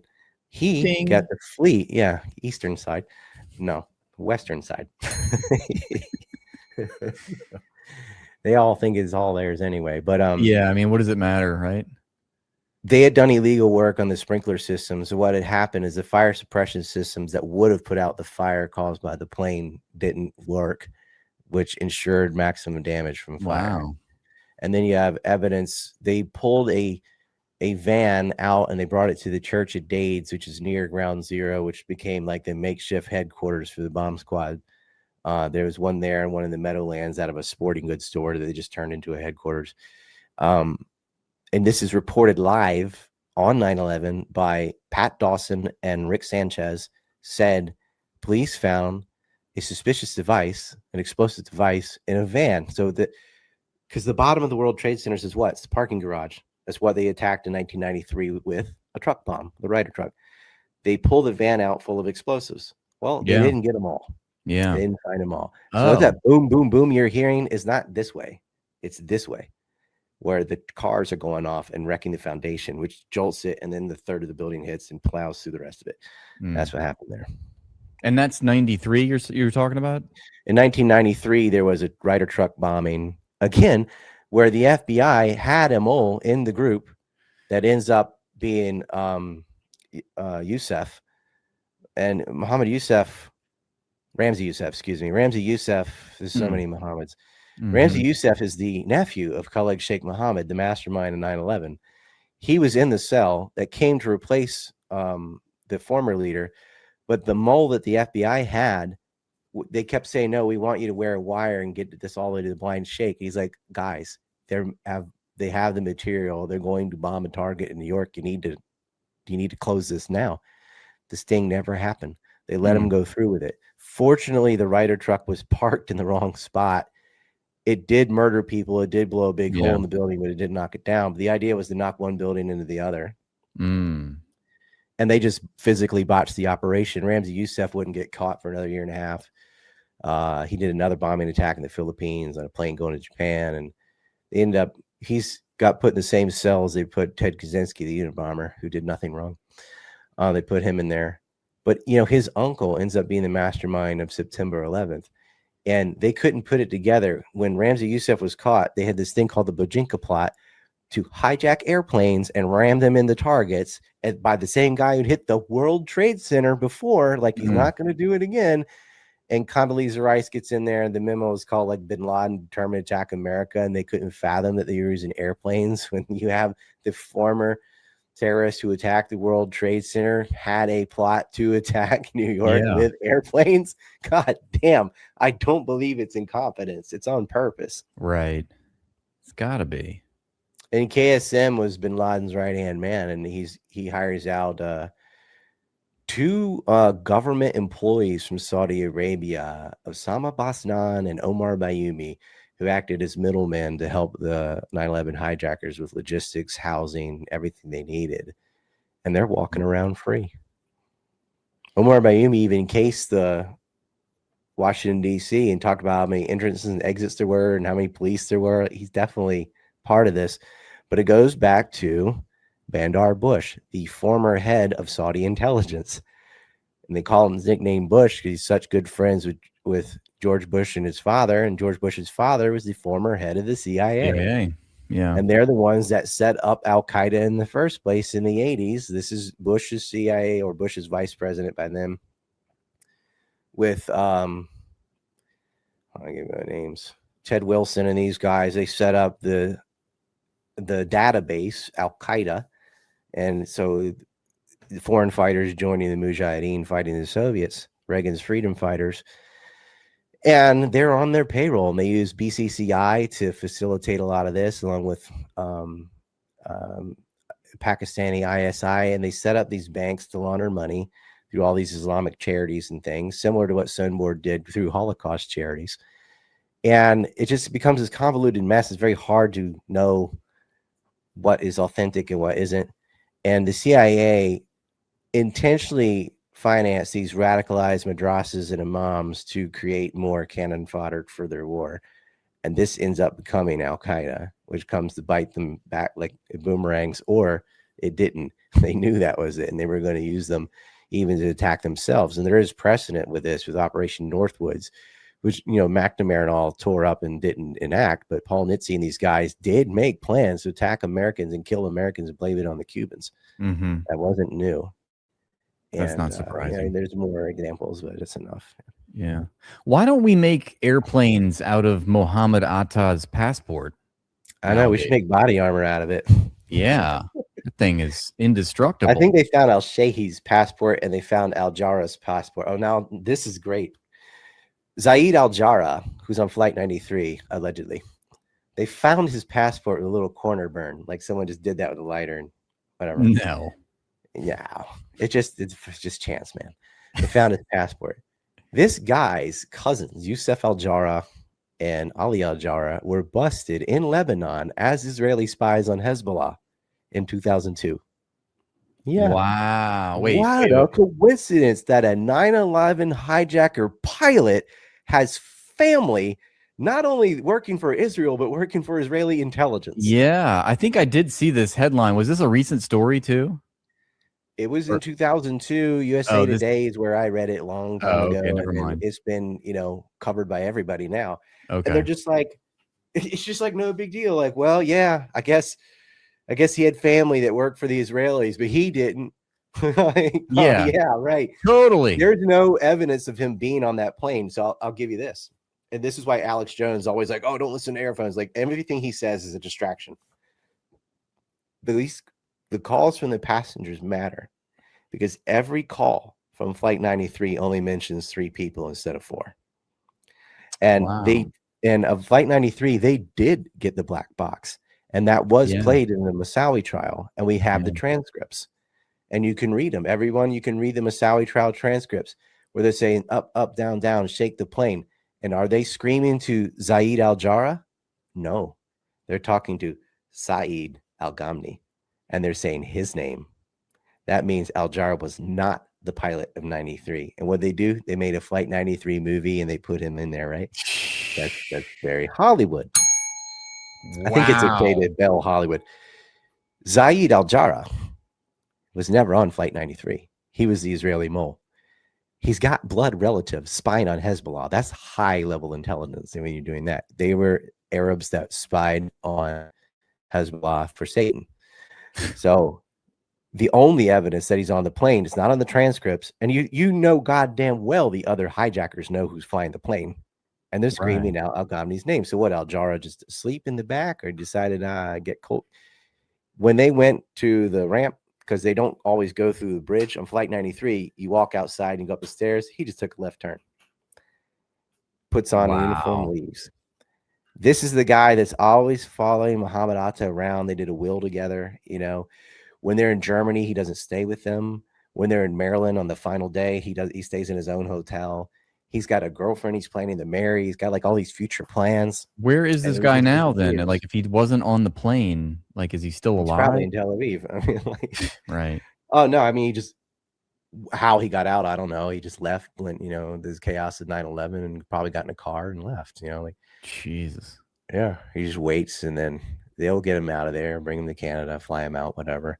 They had contacts in South America too, so they probably went the other direction. That's another thing, because the Mamari, he's one of the dancing Israelis. He had a cell phone number on him that linked to a known terror cell in South America. Wow. It's all whited out, so you can't get the rest of that info, but we know that. He's the one that cried and kind of confessed, because the other four were not cooperative at all and just lied about everything. The timelines were all over the place. But the guy that was the mastermind, what's his name? Is he still in Guantanamo Bay? Khalid Sheikh Mohammed? Yeah, that guy. The one they shot in the nuts. Did they? Yeah, they kept him in Gitmo. He'll die in Gitmo. So he's still alive. I'm not sure. He might be dead. They were doing dry tubing. You know what that is? No. So I don't think I want to. You know what okay. It's no. Go ahead. No, tell me. So you know what waterboarding is? Chinese water torture, we used to call it. They argue about whether it's torture or not. A lot of prisoners, they'll go on a hunger strike, so they put force feeding tubes in you and flush liquid down. Yeah. God. How do they? So in Gitmo, there's a camp within a camp called Camp No, just NO, and that's where it's renditioning. It's like, oh, this is an American. This little donut, that's Cuba. We can torture you. Because they used to renditions, like you take them to a country where torture is not illegal and you torture them over there. Right. So they go to the salt pits in Romania or something. It's called rendition?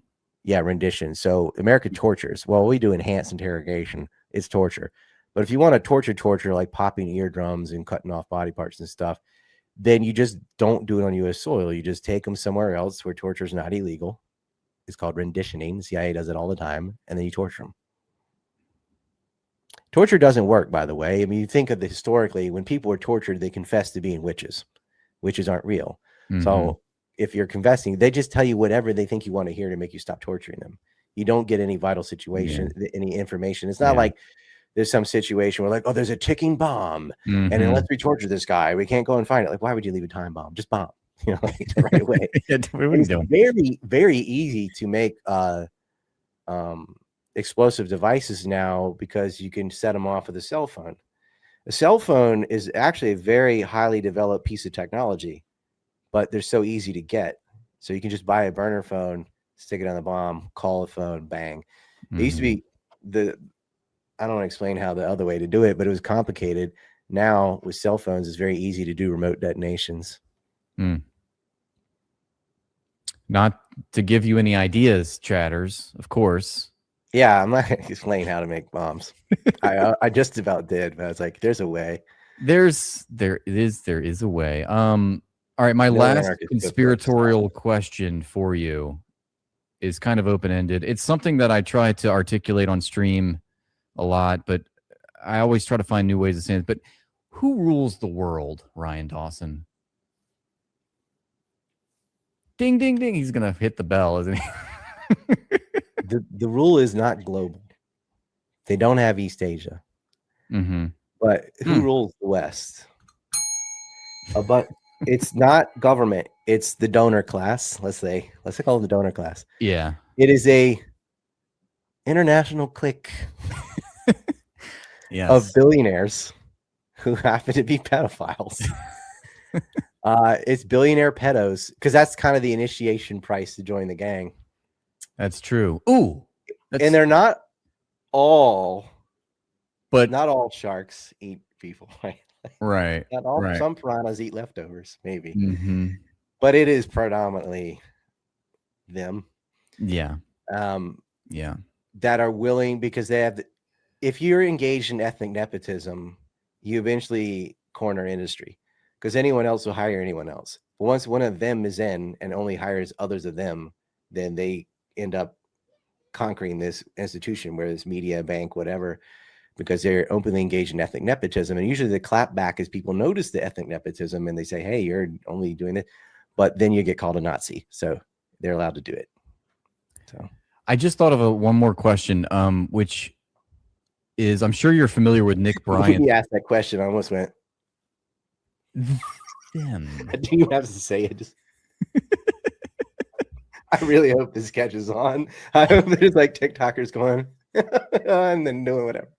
It will, at least for me. I'm going to start doing it now because I'm always looking for workarounds. You are free to Israel that from me. Yeah, right. Thank you. I appreciate it. Have you ever seen my Don't Israel videos? I'm not sure if I have. Oh God, I gotta send them to you. So the skit is basically somebody has something, as they have a phone or something like that, and then someone else just comes and takes it from them. They, hey, don't Israel my phone, and they go, hey, God gave it to me, and then they go, give that back, and then he cries for America, and the other person gets shot, stabbed, or something. And we made the word Israel mean to steal in the Urban Dictionary from all these little commercials I used to do. Wow. Yeah. I mean, I have heard of getting Israeled, you know?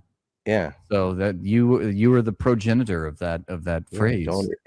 Don't Israel my juice was the first one. I filmed that in Australia with Syrian Girl. I don't know if you know her. Yeah. We were there. It was at my friend Jay's house. Actually, Robert and Lakesh, who I mentioned earlier, he's the guy that hits me with the broom later, but we put a American map over his face because he was a teenager back then. But yeah, like yeah, this is a sketch all made. Yeah. Oh, okay. And then we just started making more. I did one with Ashley, this Palestinian activist, right above the Washington Press room. I used to go there with Grant Smith would hold these events, and all the kings were there. Finkelstein, Blumenthal, the anti-APAC people is what I call us. Yeah. And we just went upstairs and filmed the commercial. Like, let's do a Don't Israel commercial. And I did another one in Texas with a woman who what is she, Israel? No, I Israeled from her something. And then I kicked her off the couch with bare feet, which I felt bad about. I was like, oh well. You kicked her off your couch? Yeah, I mean, she was a corpse. America had already killed her, and I just kicked her off. I added a little bit to the script, but they're funny because it's true. It's like, what was his name? Fauci, the other one that came, is like, if I didn't do it, someone else is gonna do it. It's moving someone's living room. How does this happen in modern day where we just allow people to colonize people in their home and go, this is mine, the Lord said so. Yeah, I'm glad to see you share the same disgust for what's happening, and I know you should make a Don't Israel video. Yeah, no, I should. I'm like, trust me, I want everyone making them. I'm like, people were afraid before because I'm already out. I've crossed the line, whatever. But they don't want their face. I'm like, you do it with puppets or whatever. Yeah, everyone out there, make a Don't Israel video, and I will make a compilation of them. We can put them all. In fact, this is StreamYards, right? Yes. So I think I can grab one. Let me see. You can, yeah. I think I can do that. Let's see. I have these commercials. Let's see. Oh, do you want the Ego or Juice, or Phone? We'll do the Phone. Juice. I'll do a couple. Why not? Okay, yeah, sure. So just hit play on that. I think you have to. You're the. Oh, okay. Wait. Okay, yeah, you're right. I've never done this before. Let's add that to the stage. Wait. Pause it. And Wait a second. Okay. Wait. Yeah. Let me remove that, and then I'm going to add this. Did you just Israel my phone? God gave it to me. It's my phone. God gave it Give to it me. back. God gave it to me. Give it back. Oh my God, America! Look at my sweater. Dude. She's got a knife! Obey! Help! Terrorists! Anti-Semite!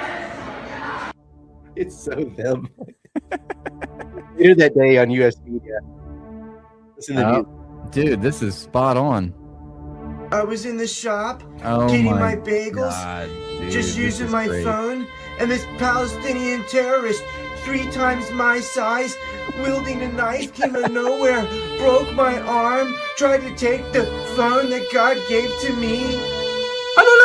Allah Akbar! Allah Akbar! Don't. Another one. I like how you gave your girlfriend a beard too when you wanted to make sure everybody knew she was a terrorist. Oh no, I'm not dating her. This is my friend. Oh, I'm My sorry. wife is What? feeling that Yeah, one. your friend that happens to be a They girl. do look Okay. alike, kind of. But Sorry. all right. So here's I didn't mean to be presumptuous. Here's the ego. That's fine. She doesn't care. Okay. Hey, don't Israel. My ego. Don't Israel. My ego, Jessica. Light golden Eggo waffles taste so good, it's not always easy to get your hands on one. So sometimes you have to improvise.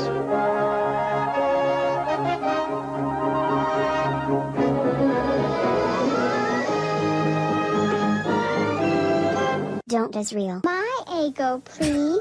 Eggo waffles from Kellogg's. Wow, It's Jessica like was that. being very anti-Semitic there. Oh, hit pause. This is a series of them. So I don't know. This is the first one. Okay, let's see. Don't Israel my juice. I love it.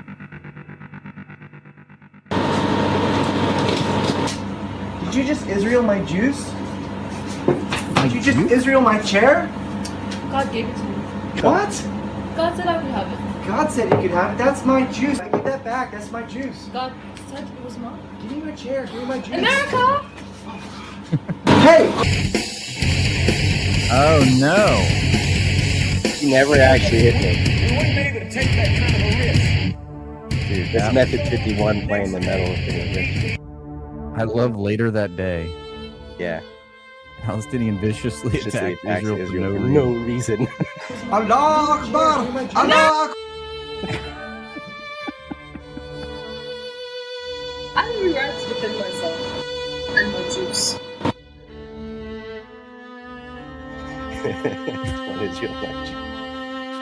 That's the first one. That I think was I the put them all- inaugural. You don't have to watch all these, but like that's Hilarious, dude. how I deal I with had it. no idea. I had no idea that you were. Because I'm this banned on big. everything. Like, you imagine if TikTok allowed stuff like that, it would go viral. Oh well. Yeah, unfortunately, I share your pain because I've been banned on TikTok like 4 times now. But, Yeah, but that's you a do good well on thing. there. Like when you're talking to yourself and you do this similar to what I was doing, kind of. Yeah, It's hilarious. yeah. Thanks. Yeah, we And were sad. There needs to be a word for that, like funny and tragic, because it's true. tragic comedy, if you will. But yeah, we had a good run on TikTok. But that's why I. What streamed happened? it. What did something happen to TikTok? I thought God. it's American now. It would have less censorship. I mean, even before Larry Ellison took over, I was already getting banned. I was already on my 4th page. And then literally the week that it was announced that, what's her name? Erica Mindell, the Zionist former IDF soldier, was going to take care of the censorship department. Yeah. You're on the list. That was the exact week that my page got banned and I was like, you know what? I'm done. I'm not starting a new one. And so I've kind of I have pivoted. the longest Canary Mission rap sheet. Yeah. Honored. Yeah. Canary Mission. Canary Mission is this Zionist outfit that labels people, and they just put everything down you've ever done. And the stuff I'm saying is not anti-Semitic. Like I don't care what ethnic or religion, or I don't care what shit. Exactly. That's the behavior that I hate. Thank you. And they're like, They just put all these base tweets. I'm like, that's cool. That's a good one. You know, Yeah. I love that, dude. When they cry and it's like, wait, this guy's actually based. Like, oh, let me follow him. He's spitting some truth. The ADL wrote me up in 2011 about my 9/11 film. And I'm like, my 9/11 film doesn't mention Jew at all. It's talking about Israel. Israel's a state and it's evil. Just like North and South Korea are both Korean and they're very different from each other. Like states are not a product of ethnicity. Right.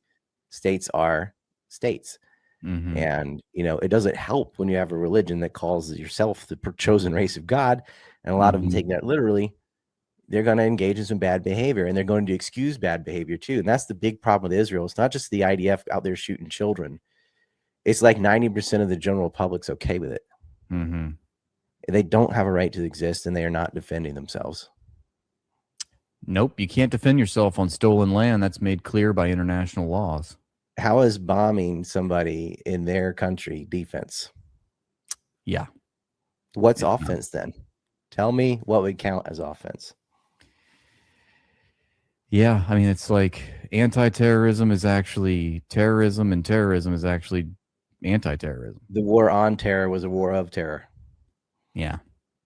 And when the United States says they're forming an anti-terrorism agency, that means that they're conducting terrorism. How about the Board of Peace? Yeah, that's another one. How long did that last? All the Orwellian euphemisms. That's all. They should have said peace with an I. Yeah, or they should have misspelled bored, B-O-R-E-D, because they certainly seem like they're bored of peace. Well, listen, I got another show in 6 minutes. So oh shit, where you? Okay, all right, yeah, no, I was just about to sign off anyway. I'm with sure Solomon, that we do the spaces sometimes. I appreciate you hopping on the live, dude. It's very fun. I'm glad. I hope we do this again. Yeah, guys, absolutely. the film on 9/11 is free. RyanDawson.org. I'm going to share the link too. And one, it's called Empire Unmasked. Okay, and then you can find Ryan at Rye Liberty on Twitter as well. So make sure you follow him. The ever and always eternally based Ryan Dawson. Thanks so much, Ryan. We'll see you next.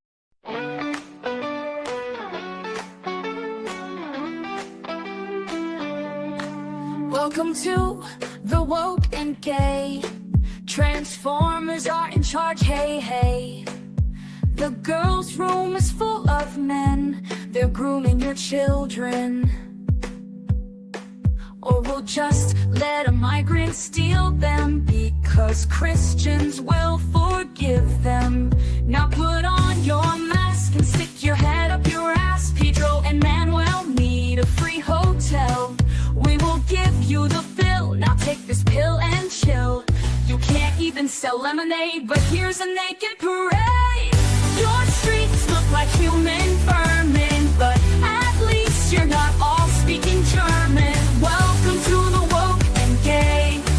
Letting people rob stores is okay. Remember, if you need to get mad, it's Russia and Iran that are bad. So pay for these wars and let the queers and whores spread their hate every day. Welcome to the woke and gay. Pedophiles run the BBC, but manliest is your enemy. A Smurf man making fun of Christ. Bearded drag queens, ain't it nice? Tell me again, there is no hope, because that rooftop had a slope. It's woke